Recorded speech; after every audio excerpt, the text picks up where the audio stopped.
Lamentações, capítulo 3, dos versículos 19 até o 24.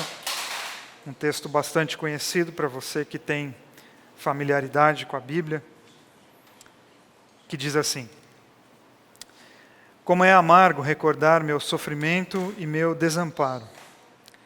Lembro-me sempre destes dias terríveis, enquanto lamento minha perda.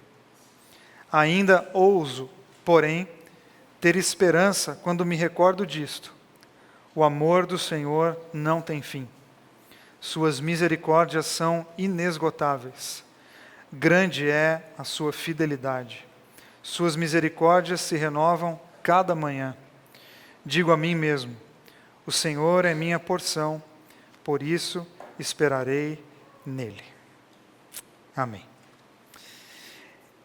Você que me acompanha nas redes por aí, sabe que eu gosto muito de algumas coisas, entre elas sabedoria das ruas, frase de para-choque de caminhão, e gosto muito de fábulas. Eu gosto da capacidade que algumas pessoas têm de passar difíceis conceitos através de fábulas, de histórias para as crianças. Geralmente a gente acha que as histórias são para as crianças, mas nós adultos é que deveríamos ler as histórias novamente, para quem sabe, inclusive, a gente resgatar alguma coisa das crianças que morreram dentro de nós e a gente precisa ressuscitá-las.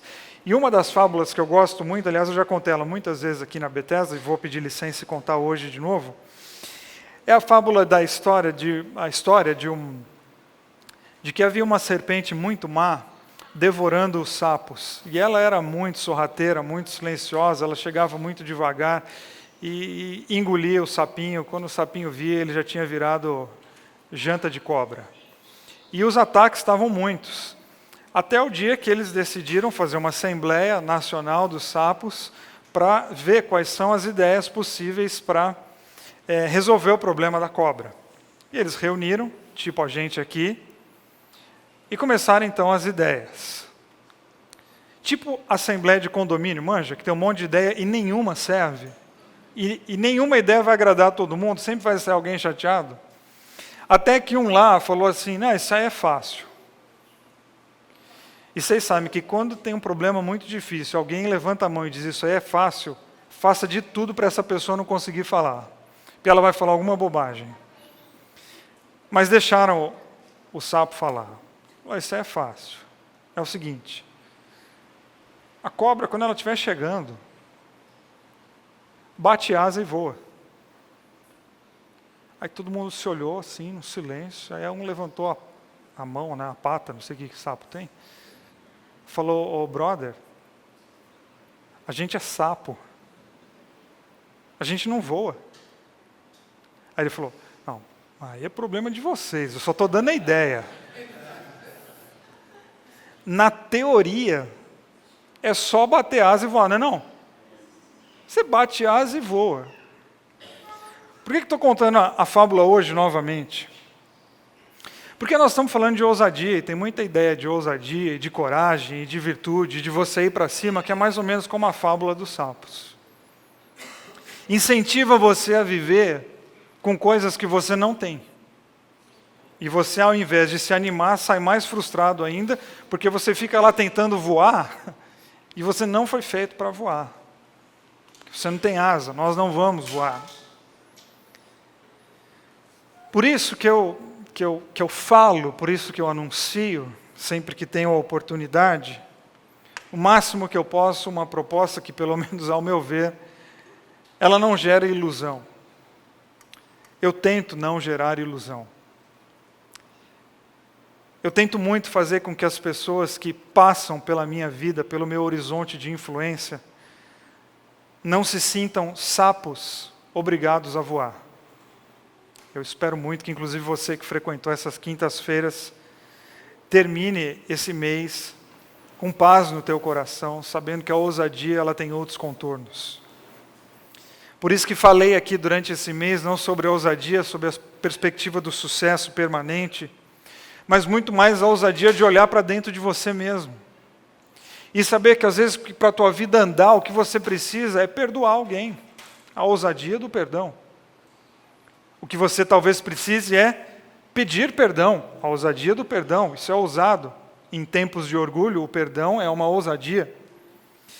Porque talvez o que você precisa é olhar para dentro do teu coração e pedir ajuda, porque você não tem coragem de pedir ajuda, porque ao pedir ajuda você tem que se expor, porque todo mundo que pede ajuda está admitindo algum fracasso, alguma frustração e alguma fraqueza, e eu convidei você a ousar pedir ajuda, assumir os seus erros, colocar a cara à tapa. Admitir que você está errado, extremamente ousado.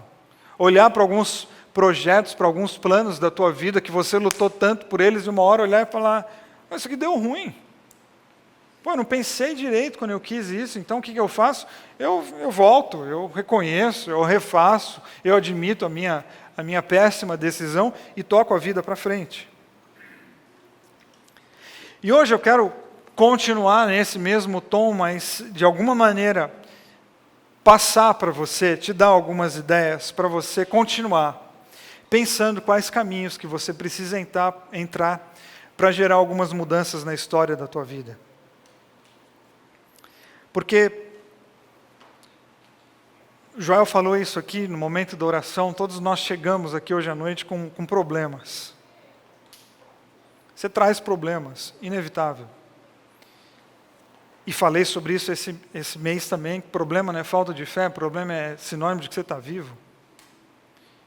E a gente chegou aqui hoje à noite com mais alguns problemas, talvez alguns a mais do que quinta-feira passada. Você não conseguiu resolver. Aliás, você ganhou mais um. Pode ser. Isso quer dizer que você não acredita? Não, isso quer dizer que você está vivo. Isso quer dizer que você não deu conta?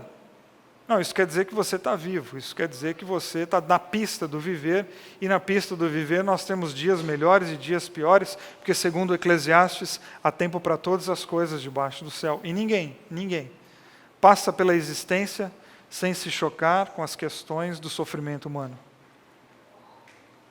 Jesus, em João 16:33, deixou claro que nós teríamos questões difíceis, aflições, angústias, coisas que chegam sem pedir licença, invadem a nossa casa, invadem o nosso coração e se instalam ali, elas ficam ali. São as aflições, aquilo que roubam a nossa vida, elas acontecem. Semana passada, à luz do Salmo 23, nós pensamos, o Senhor é o meu pastor, e nada me faltará, que coisa linda, vamos para cima, agora eu tenho tudo. Tudo. Tem problema, tem aflição, tem tudo. O apóstolo Paulo dizendo, eu tudo posso naquele que me fortalece. Tudo é a vida, tudo. Aflição faz parte do tudo, problema faz parte do tudo. Quem está vivo, quem está na pista do viver, está sujeito a tudo.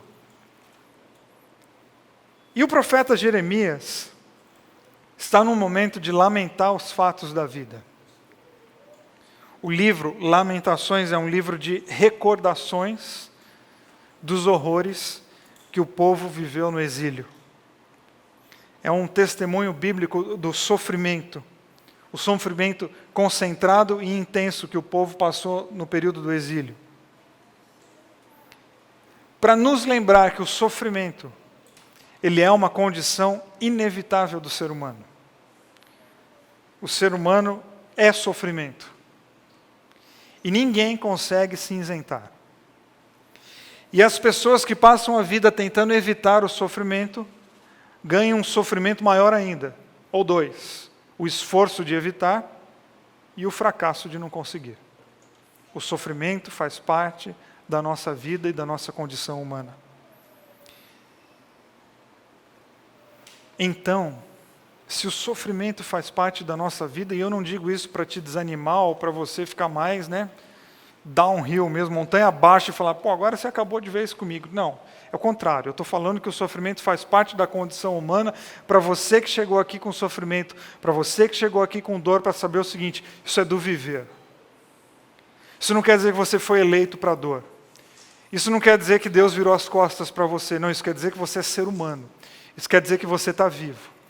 E Jeremias pode nos ajudar hoje, de alguma maneira, a soprar, a acender, talvez, reacender essa faísca, esse paviozinho que se apagou no teu coração. E nós precisamos ter ousadia para resistir quando convém desistir. Você já teve vontade de desistir da vida? Não precisa me responder não, que eu já sei.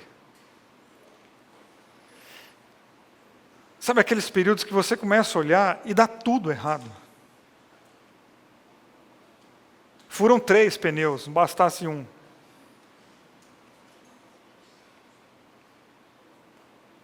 Que você olha para a vida e você começa a questionar o seguinte: qual é o sentido de eu lutar pelo viver? Para quê? Qual é o sentido de eu sair de casa de manhã e continuar lutando se as coisas não estão errado assim? Acredito que todos nós, em algum momento, já passamos por esse sentimento. Nós já flertamos, nós já paqueramos com a vontade de jogar tudo pro alto e falar: quer saber, dane-se. Negócio de valor, negócio de viver direito, ainda mais num país igual ao nosso, que quem faz tudo errado é que se dá bem. Então a gente joga, chuta o balde e vai viver de qualquer jeito. E a gente começa a achar que a vida é algo ruim. E nesse momento a gente precisa tomar muito cuidado, porque a vida não é algo ruim. A vida é um presente de Deus, porém, por conta de N fatores, entre eles a liberdade humana, nós enfrentamos diversos problemas. Por causa de diversas questões, entre elas o fato de sermos livres, nós enfrentamos um monte de problemas. Mas a vida em si, a vida é um presente de Deus. A vida é bonita demais. A vida é uma dádiva divina. E a gente precisa lembrar disso. Se você não conseguir lembrar disso de forma alguma, nós vamos relembrar uma música agora que ela vai te acompanhar no feriado para você lembrar. E a vida o que é? Diga lá, meu irmão. A vida, ela é a batida de um coração. Ela é uma doce ilusão. E a vida, ela é maravilha. Ou é sofrimento? Ela é alegria ou lamento? O que é? O que é a vida, meu irmão? Há quem fale que a vida da gente é um nada no mundo, é uma gota no tempo, é uma gota, é um tempo. E aí o poeta vai falando da vida, das ondas, dos paradoxos, das contradições da vida. E a pergunta roda e a cabeça agita. E eu fico com a pureza da resposta das crianças, e a vida o que é? É bonita e é bonita. Não, mas tem um monte de coisa difícil, né? Tem, mas ela é bonita e é bonita. Eu preciso lembrar disso. Ela é bonita porque ela é um presente de Deus. E a hora que eu começar a achar que a vida em si não vale a pena, eu estou dizendo alguma coisa muito pesada em relação à minha fé. Eu estou dizendo uma coisa muito pesada em relação àquilo que eu digo acreditar dos valores do reino de Deus. Então ela é bonita, mas ela tem todos os elementos.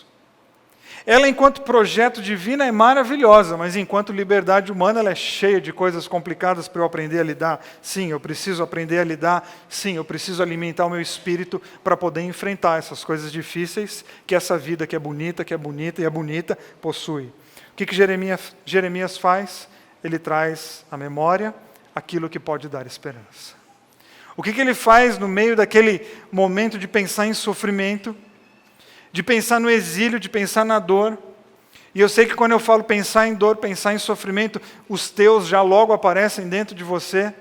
E Jeremias está o livro todo lamentando e pensando e lembrando das coisas difíceis que ele enfrentou, até que ele tem um clique. Porque chega uma hora que ele está lembrando de tanta coisa ruim, que aquela vela começa de fato a apagar e a chama já está ali quase. E chega uma hora então que ele vira. Ele ousa inverter o pensamento. Ele ousa inverter a lógica. Ele ousa não deixar com que um passado dolorido determine um presente, para que o futuro seja diferente. E o que ele faz então? Eu lembro, como doeu. Como doeu. Como foi difícil. Como foi complicado aqueles dias, como foi complicado o ano passado, como foi complicado o fim do meu casamento, ou como foi complicado aquele período do meu casamento, como foi complicada aquela vida dos meus filhos, como foi complicado. Mas, eu não vou deixar com que as complicações do passado determinem a minha vida. Não é negar o que aconteceu, porque isso é uma loucura. Não é ficar escondendo coisas do passado, porque isso é uma insanidade. Mas é simplesmente dizer, aconteceu mesmo, foi muito dolorido, Porém, todavia, contudo, as conjunções adversativas que nós precisamos na nossa fé. Isso de fato aconteceu no passado, porém eu acredito que todos os dias o amor de Deus se renova na minha vida e isso é suficiente para eu pensar e projetar uma vida diferente. É o que Jeremias faz. Ele nega o passado, em hipótese alguma, aconteceu, é um fato histórico, não tem como mudar. É dolorido, é dolorido. E na mesma proporção que é dolorido, o nosso passado é inalterável. Não se muda um passado. E o Ricardo tem uma frase que diz assim: ao perdoar, quer seja a alguém ou a você mesmo, você não altera em nada o seu passado. Mas você pode mudar radicalmente o teu futuro. E quando você faz as pazes, perdoa o teu passado, quer seja você com você mesmo, ou uma pessoa que te feriu, você não vai alterar em nada a história do passado, ela é inalterável, é um fato histórico e o passado é uma caixa lacrada. Você não altera em nada o seu passado, mas ao entrar em contato e fazer as pazes, você pode mudar radicalmente o teu futuro. Eu gosto demais de uma pessoa, é um dos heróis da vida que eu tenho no meu coração, é um homem chamado Viktor Frankl. Eu cito ele à torta e à direita nas minhas pregações. E tem um pensamento dele que foi muito especial num período extremamente difícil da minha vida, num passado recente. A frase dele diz assim: se houve um dia na vida que a liberdade parecia um lindo sonho, virá também o dia em que toda a experiência sofrida no passado parecerá um mero pesadelo. O Viktor Frankl ficou preso em Auschwitz, nos campos de concentração nazista. E essa frase é dita pós-Auschwitz, pós a sobrevivência dele ao nazismo. O horror, a dor.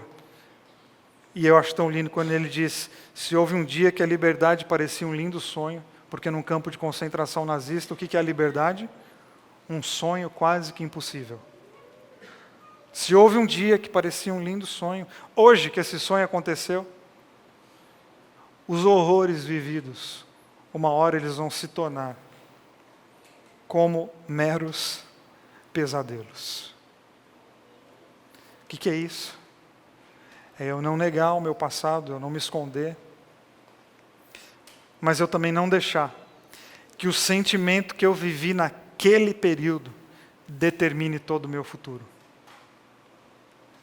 Porque ele poderia pegar o período de Auschwitz, como Jeremias poderia pegar o período do exílio e fazer o quê? Viver no exílio, viver em Auschwitz. Porque sim, é possível você ficar preso emocionalmente em uma fase da tua vida, mesmo que ela esteja lá atrás. Entende? Os dias passaram? Os dias passaram. Você já está em 2018. E essa história aí que você está aí nela é de 2010. Faz 8 anos já. No calendário faz 8 anos. Mas esse teu exílio, você continua lá. E por estar lá, dá vontade de desistir e jogar tudo para o alto e falar: chega, deu. Por isso que a gente precisa continuar, ousar continuar, quando é mais conveniente, inclusive mais fácil naquele momento, desistir.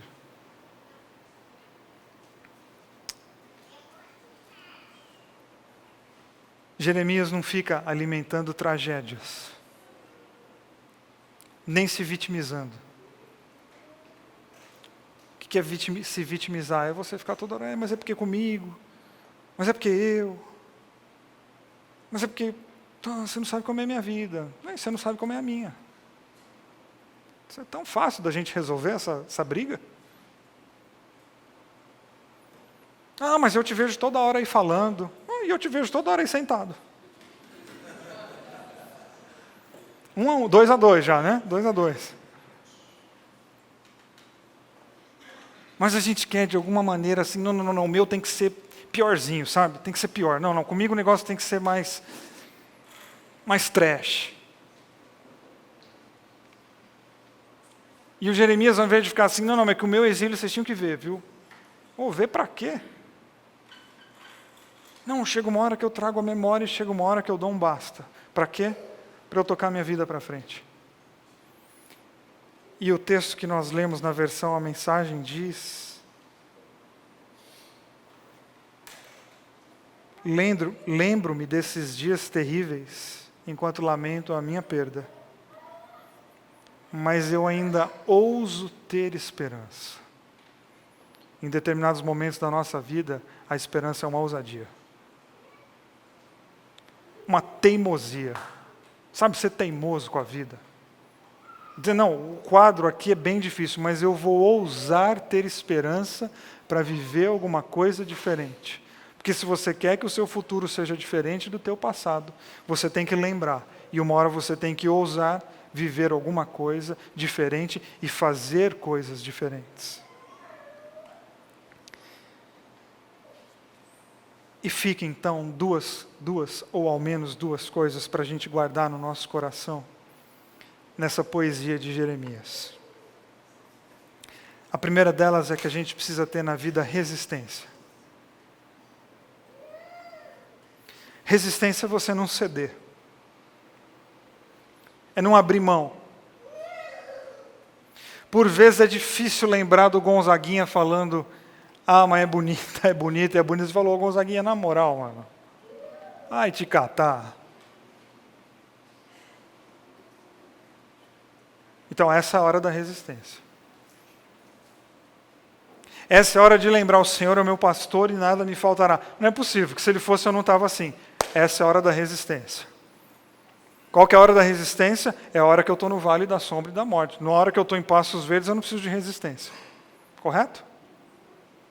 Fé é exatamente a resistência quando? Quando você está rindo? Não, aí não precisa. Resistência é exatamente quando você está lembrando ou passando por momentos complicados da vida. E nesse momento eu tenho que fortalecer o meu coração para resistir.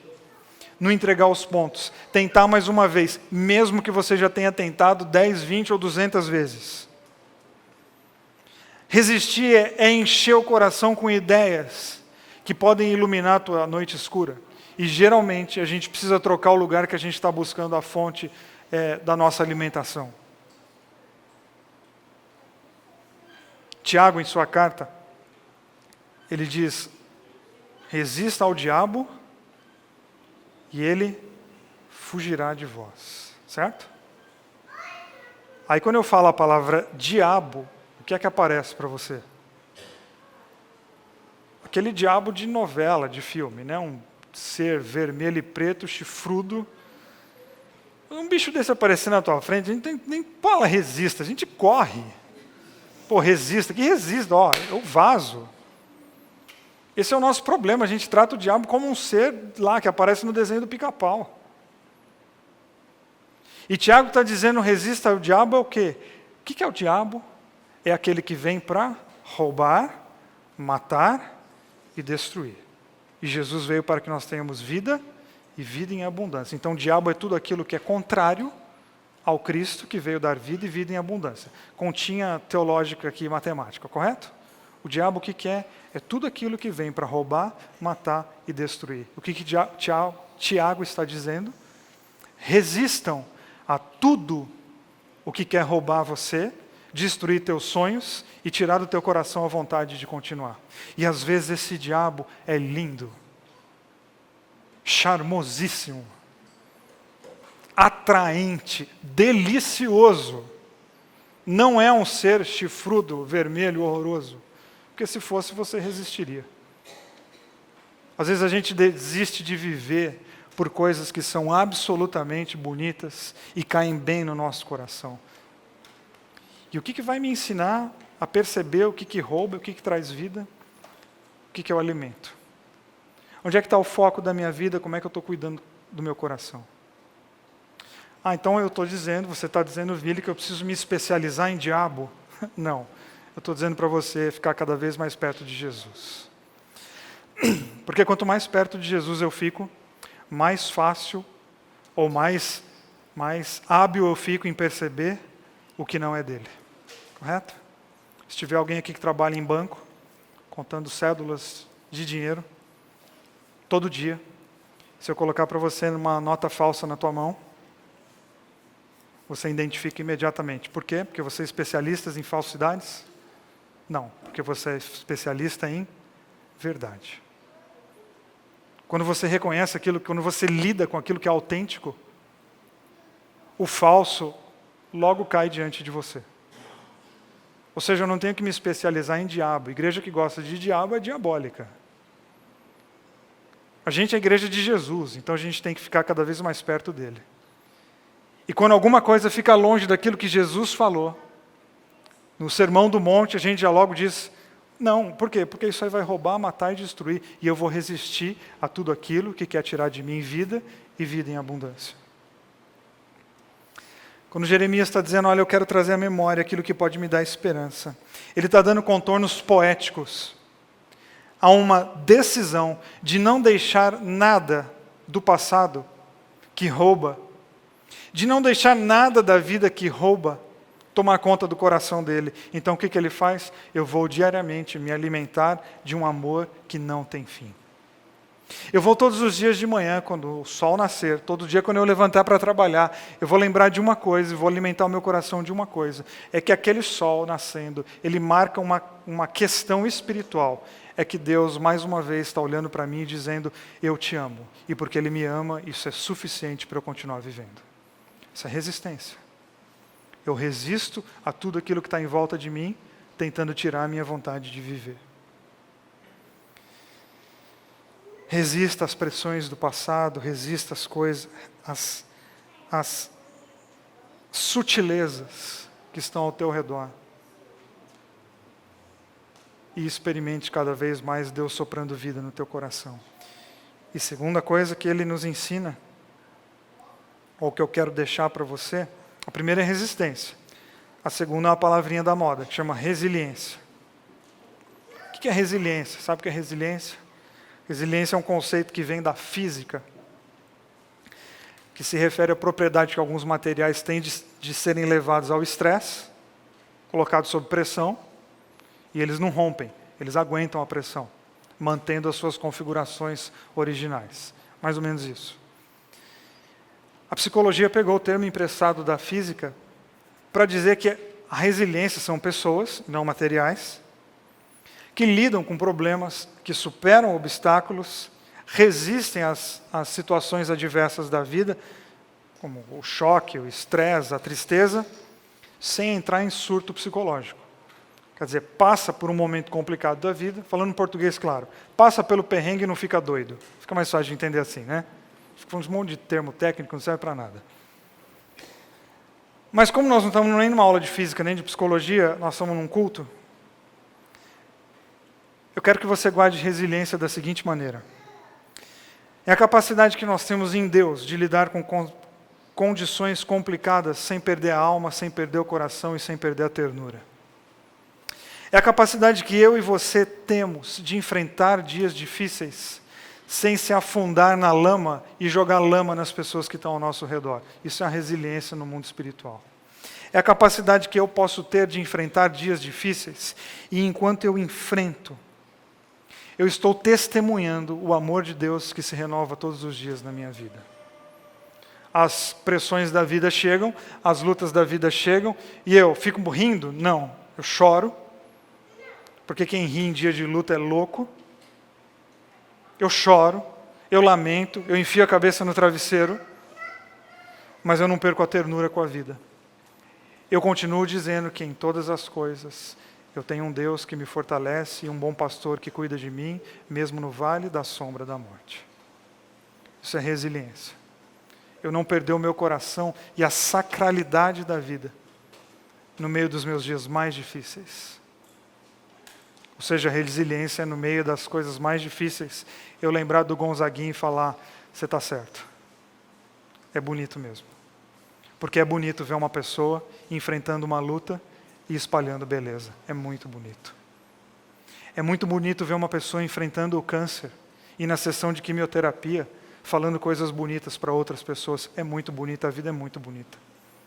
Porque tem gente que tem a ousadia de, no meio dos momentos mais difíceis, espalhar em vida e vida em abundância. Isso é ousadia, isso é resiliência. seja, a vida vai apresentar dificuldades, mas muitas. Mas se prepare, porque muitas. Nem caia na ilusão de, não, como é que a gente faz para aliviar e não ter problema? Não tem.